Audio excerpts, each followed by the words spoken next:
So this is going to be our first kinematics example. So setup. So we have an airplane, and we have this red basis EX, EY, EZ, and this is fixed in frame G, which is fixed to the ground. So this is absolutely fixed, so this is our inertial frame. It's not accelerating. And then on our airplane, we have the propeller, and it's spinning around in a circle, and it makes an angle of theta with this vertical here, and we have this point P at the end of our propeller. Point O is the middle of the propeller. It's the point at which the propeller spins around, and the propeller is of length L. Attached to the frame of the propeller is our reference frame P, and this consists of direction ER, which points from O to P, EZ, which is out of the page, and then E theta, which is equal to EZ crossed with ER. EZ crossed with ER is E theta. So what we want to do is determine the position, velocity, and acceleration of point P at the end of the propeller. So how do we do these problems? Where do we start with this? Well, we start by locating an inertial point. In this case, we're going to use point O as our inertial point. The inertial point is also called a Newtonian point, and it is a point that's fixed in our inertial frame.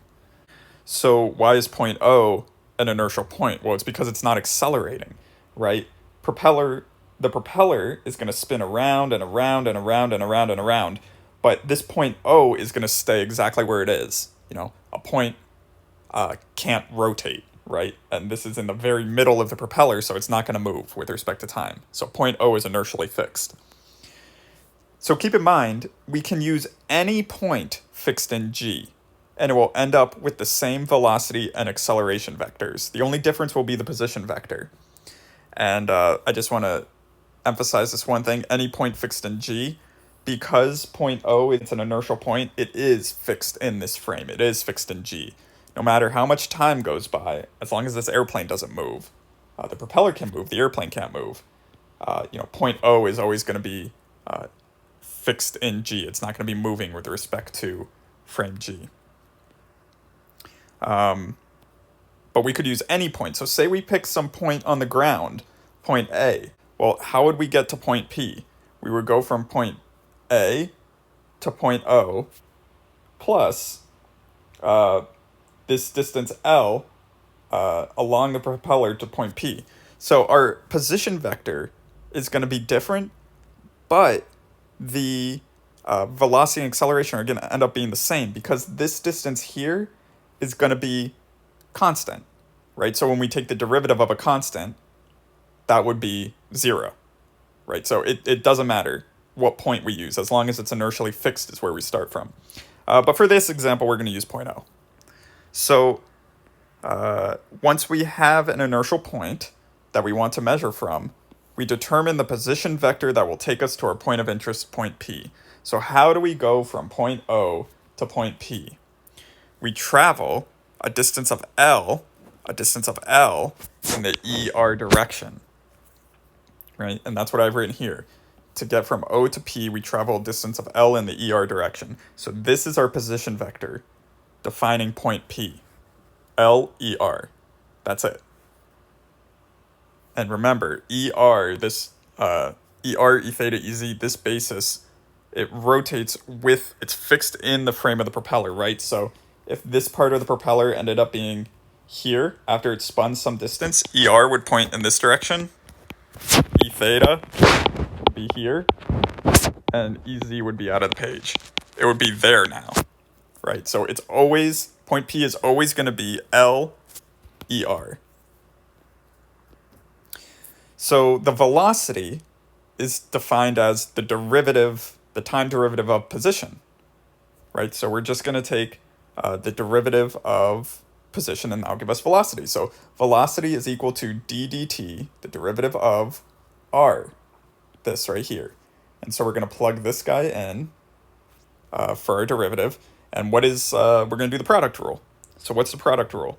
Derivative of the first times the second plus the first times the derivative of the second. The length of the propeller is constant, so d dt of L is equal to 0. The propeller is not increasing or decreasing in length, so it's not changing with respect to time, so it's 0. It's equal to 0. It's a constant. So we're left with this right here. So this is our velocity, L ddt of ER. So now we have to find this ddt of ER. Well, recall in our previous video we did that the rate of change of a unit vector in a rotating frame is this right here, this equation. It's equal to the absolute angular velocity crossed with the vector itself. What's the absolute angular velocity of the green frame of the propeller? Well, it's rotating at a rate of theta dot. It makes an angle of theta, and it rotates at a rate of theta dot. In what direction? Well, it's rotating in this direction, so it's rotating in the EZ direction. Okay, so the absolute angular velocity of the green frame with respect to the red frame is theta dot EZ. So theta dot EZ crossed with the vector itself, crossed with ER. And this is going to give us theta dot E theta. EZ crossed with ER gives you E theta. And here we are.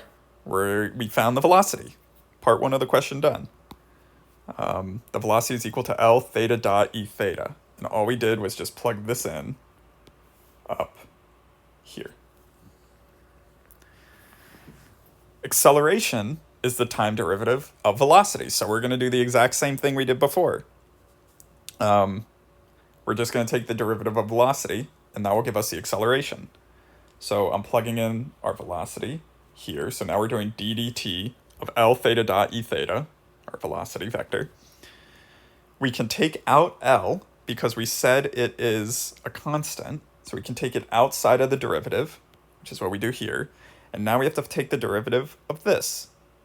So derivative of the first times the second plus the first times the derivative of the second. Derivative of the first is d dt of theta dot times the second, E theta, plus the first, theta dot, times the derivative of the second, d dt of E theta. Let's take these derivatives one at a time. Let's find the derivative of d dt theta dot. Well, that's just equal to theta double dot. That's it. Now let's do d dt of E theta. Okay, well, we're going to do the exact same thing. The derivative of E theta is equal to the absolute angular velocity, and to make this even clearer, it's the absolute angular velocity of frame P in G, right? Because we said frame P was the propeller with respect to ground. And so the absolute angular velocity is the same. It's theta dot EZ, same as we did for the velocity. And we're crossing with the vector itself, crossed with E theta. And that will give us negative theta dot ER. And that's because EZ crossed with E theta is negative ER. So we can now take this, let's do this right. We can now take this, and this gets plugged in here. And then we take this, and this gets plugged in here. So we end up with this right here. L is on the outside, just like up here, times theta double dot E theta plus theta dot times the quantity, negative theta dot ER. And if we distribute this out and distribute this here, we'll end up with negative L theta dot squared ER plus L theta double dot E theta. And that's it. That's our acceleration. And this term here, we can see there's a component of the acceleration that acts in the negative ER direction. So you can see up here, there's a component of acceleration going this way. And then there's another component of acceleration in the E theta direction going this way.